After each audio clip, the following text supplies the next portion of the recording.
တိုင်ဖုန်းမုန်တိုင်းကကတင်မဲ့ဖြတ်သွားပြီးအခုကတော့နေပူရှိန်ပြင်းပြီးအိုက်ဆက်ဆက်ကြီးဖြစ်နေတဲ့နေ့တစ်နေ့ပေါ့လေထုဆိုထိုင်းဆက်ကအရမ်းမြင့်နေတော့ရေငွေ့ကလုံးဝမပြန်နိုင်ဘူးမင်းရဲ့တပတ်ရဲ့အေးပေးဆက်ကလည်းမူလကလေးကအိုဟောင်းနေတာအပြင်မှာဒီလောက်အပူချိန်ပြင်းနေတော့ဆက်ကခဏနေရင်အပူလုံကဲမှုကာကွယ်ရေးစနစ်ပွင့်ပြီးရက်သွားလိမ့်မယ်တထေးစွန်ဒီကုမ္ပဏီအိတ်ဆိုတွေကကားကောင်းပိုင်းအပြင်ဘက်နဲ့အေးခံစနစ်အတွက်အပြင်ဘက်ရေကားအေးပေးစနစ်လုပ်ထားတာပါကားကသာအရှိန်ပြင်းပြင်းမောင်းရင်လေတိုက်နှုန်းကလုံလောက်တာမှုအရှိန်ပြင်းတွေကဆိုထိုင်းဆမြင့်မာတဲ့ကန့်သက်ချက်ကိုကြော်ဖြတ်ပြီးအပူရှိန်မြောက်များကိုတည်ဆောင်သွားနိုင်ပါတယ်အေးပေးဆက်အပြင်ဘက်ကပတ်ဝန်းကျင်အပူချိန်ကို38ဒီဂရီကနေ30ဒီဂရီအောက်ရောက်အောင်အတင်းချပစ်နိုင်ရင်ဒီကွန်ပရက်ဆာအိုကြီးကအပူချိန်လုံကဲမှုကာကွယ်ရေးစနစ်ပွင့်မှာမဟုတ်တော့ဘူးဆက်တာမရက်ရင်ကွန်တိန်နာထဲမှာတူညဒီဂရီရောက်ဖို့ကပြဿနာမရှိပါဘူးကဲကားပေါ်ပစ္စည်းတင်ကားပေါ်တက်ငါနောက်ကလိုက်ခဲ့ဆက်ဟောင်းရဲ့အသားပိတာချိန်နှစ်တောင်းရဲ့နှစ်နာရီမပြည့်ခင်မှာမာတာဘုတ်တေချပေါက်လောင်ပြီးဆက်ရက်သွားမှာအသားတွေလည်းပုတ်ကုန်လိမ့်မယ်လောင်ရန်မင်းရော်ချင်းငွေသားအစင်တင်ပြင်ထားလိုက်တော့မုံလွယ်နှစ်နာရီမှာတော့အသားတွေအပြည့်တင်ထားတဲ့အေးခန်းကုန်ကားကြီးကအိန္ဒိနာချင်းပြည်နယ်ကိုသွားမဲ့တရားလေးအမျိုးသားလမ်းမကြီးပေါ်ရောက်လာခဲ့တယ်နောက်ကြည့်မှန်ထဲမှာတော့ကြောက်သေးဖော်ရဲ့မာစီဒီအမဲရောင်ကားကခွေးကက်ဆေးနဲ့လူမျိုးငါးနောက်ကနေတကောက်ကောက်လိုက်နေတယ်ကားမောင်းထွက်လာတာနိုင်ဝက်တောင်မပြည့်သေးဘူးတထေးစွန်စီကဖုံးလာတယ်စီယာယန်ကားခန်းထဲကအပူချိန်ဘယ်လောက်ရှိပြီလဲ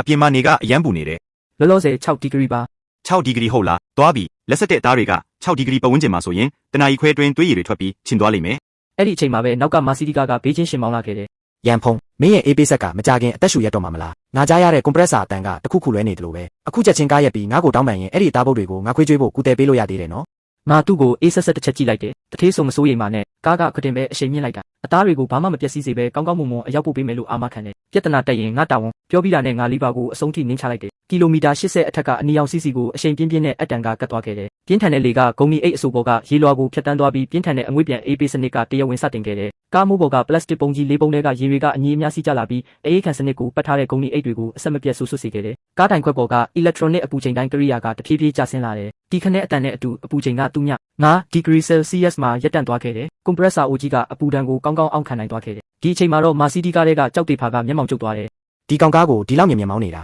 ာလူဝင်စားဖို့အလင်းလိုနေတာလားအေးသူ့ဖို့ရမယ့်ပစ္စည်းကအချိန်ကန့်သက်ချက်အရန်တင်းကျက်တယ်ငါသူ့ရှေ့ကနေတက်ပိတ်ပြီးလမ်းပိတ်လိုက်ရမလားသူ့ချိန်ကို40အောက်ရောက်အောင်နှိမ်ထားနိုင်တဲ့ရွေးသူအချိန်မီရောက်မှာမဟုတ်ဘူးပြီးတော့မွန်းတဲ့ချိန်ကြီးဆိုတော့မြေပြင်ပူချိန်ကသူ့ကားခန်းကိုအကျက်ဖုတ်ပစ်လိုက်မယ်အဲ့ဒီအသားတွေအကုန်လုံးတေချာပေါက်အသားပုတ်ဟင်းချိုဖြစ်သွားမှာအကြံကောင်းပဲသူ့ကိုကြော်တက်ပြီးပိတ်လိုက်ဒီပစ္စည်းတွေပြည်နယ်လမ်းမပေါ်မှာပဲမျက်စိရှေ့တင်ပုတ်တိုးသွားတာကိုသူ့ကိုကြည့်ခိုင်းရမယ်မာစီဒီကားကရုတ်တရက်အရှိန်မြင့်ပြီးငါရှိကိုအတင်းဝင်ဖို့လုပ်တယ်ငါဘယ်ဘက်နောက်ကြည့်မှန်ကိုကြည့်ပြီးသူတို့ကွက်ကိုချက်ချင်းရိပ်မိလိုက်တယ်လက်ဆက်တဲ့အသားတွေကဘရိတ်အုပ်တာနဲ့ခါရမ်းတာကိုအကြောက်ဆုံးပဲငါလမ်းပေါ်မှာသူ့ကိုအသက်နဲ့ယင်းပြီးကားချင်းပိတ်ဆုံးမဲ့ပွဲကိုမစော့နိုင်ဘူးငါအထူးတည်ယူပို့ဆောင်ရေးမောင်းလာတာ10နှစ်ရှိပြီငါအားကိုးတာကတတိမဟုတ်ဘူးစီကတ်နဲ့အဆက်တွေပဲငါကားပေါ်ကဝေါ်ကီတော်ကီကိုယူပြီးအများသုံးလိုင်းကိုပြောင်းလိုက်တယ်104မျိုးသားလမ်းမပေါ်မှာမောင်းနေတဲ့ညီကိုတွေရှိကြလားဗျာကျွန်တော်ကားပေါ်မှာလက်ဆက်တဲ့အသားပိတာ2000ပါလာတာကိုမာစီဒီအမဲရောင်ကားတစ်စီးကတမင်တက်တက်လမ်းပိတ်ပြီးအရှိန်နေပါတယ်ကျွန်တော်အေးပေးဆက်ကိုရက်သွားအောင်လုပ်ပြီးပစ္စည်းတွေကိုဖျက်ဆီးဖို့ကြံစည်နေတာပါကျွန်တော်ကြမ်းကြားတုံနဲ့3ကီလိုမီတာပဲလိုပါတော့တယ်အနီးအနားမှာရှိတဲ့ဘယ်ညီကိုမဆိုလာကူညီပေးကြပါဦးဗျာဝေါ်ကီတော်ကီထဲမှာ2စက္ကန့်လောက်ငြိမ်သွားပြီးနောက်ချက်ချင်းပဲအတန်တွေစူညံပွက်လော်ရိုက်သွားတယ်မာစီဒီအဆုတ်တစီမောင်းပြီး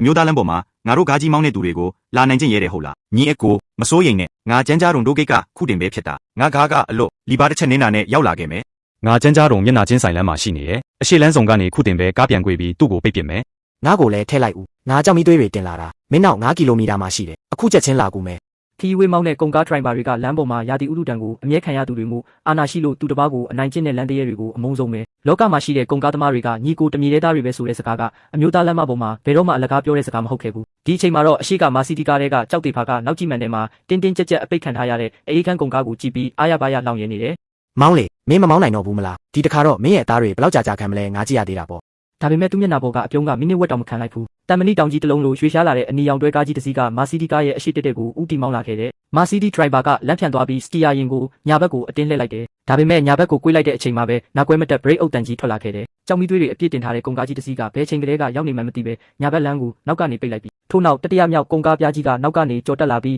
းမာစီဒီကားရဲ့ရှိတက်တဲ့မှာပိတ်ရက်လိုက်တယ်တမ်မဏိပါလူကြီး3စီးကလမ်းမကြီးပေါ်မှာ3000ပုံစံရွှေရှားအချင်းထောင်တစ်ခုကိုဖန်တီးပြီးစောစောကအကြောထိုင်နေတဲ့မာစီဒီကားကိုအလဲခေါင်မှာညှက်ပိတ်ထားလိုက်တယ်မာစီဒီဒရိုင်ဘာကကြောက်လန့်ပြီးဘရိတ်ကိုအသေးတန်နင်းတော့တယ်ကြောက်တေဖာကတော့တကိုယ်လုံးတုံရီပြီးကားမိုးလက်ကင်ကိုလမ်းကင်ထားရရှာတယ်ဒါဘာဖြစ်တာလဲကုန်ကား3စီးရဲ့စီးချက်ကြထိန်းချုပ်ခြင်းကိုခံထားရတဲ့မာစီဒီကားကိုကြည့်ပြီးငါနှုတ်ခမ်းတောက်မှာအေးဆက်တဲ့အပြုံးတစ်ခုပေါ်လာခဲ့တယ်ငါဝေါ်ကီတော်ကီကိုယူလိုက်တယ်ညီကိုတို့ကျေးဇူးပါဗျာမြို့ထဲပြန်ရောက်ရင်အားလုံးကိုအရက်ဝတ်တိုက်မယ်ကိစ္စသေးသေးလေးပါညီကိုရဲ့မင်းပစ္စည်းကိုအမြန်သွားဖို့ဒီမြေးလက်ကိုငါတို့စီတာထားခဲ့လိုက်ငါတို့သူနဲ့အေးစိတ်ကစားပေးမယ် ငါဘယ်ဘက်မီးပြပြီးလီဗာနင်းကကုံကား3စီးကတမင်ချန်ပေးထားတဲ့ဘယ်ဘက်လမ်းကနေဝူကနေမောင်းထွက်ခဲ့လိုက်တယ်မိနစ်အနည်းငယ်ကြာမှာတော့ကားအရှိန်က100ကိုပြန်ရောက်သွားပြီးအပူချိန်ကလည်းသူ့ညဒီဂရီကိုပြန်ရောက်သွားခဲ့တယ်ညနေ9နာရီမှာတော့ငါရဲ့အေးခန်းကုံကားကြီးကဟုံဖာအသားဆက်ယုံရဲ့ပစ္စည်းလက်ခံစင်မြင့်ရှိမှာအေးအေးဆေးဆေးရပ်တန့်သွားခဲ့တယ်ဒီအချိန်မှာတော့စင်မြင့်ပေါ်ကအခြေအနေကအရန်ကိုတင်းမာနေတယ်ဟုံဖာဆက်ယုံကမန်နေဂျာဝန်ကမျက်နှာပြက်ပြက်နဲ့ရက်နေပြီးသူ့နောက်မှာတော့စိုးရိမ်နေတဲ့အရေးသွေးစစ်ဆေးရေးမှုအချို့ရက်နေကြတယ်ငါကားပေါ်ကဆင်းလာတာကိုမြင်တော့မန်နေဂျာဝန်ကဒေါသကိုအောင်ရဲပြီးငါစီကိုခြေလမ်းကျဲကြီးတွေနဲ့လာပြီးမေးခွန်းထုတ်တော့တယ်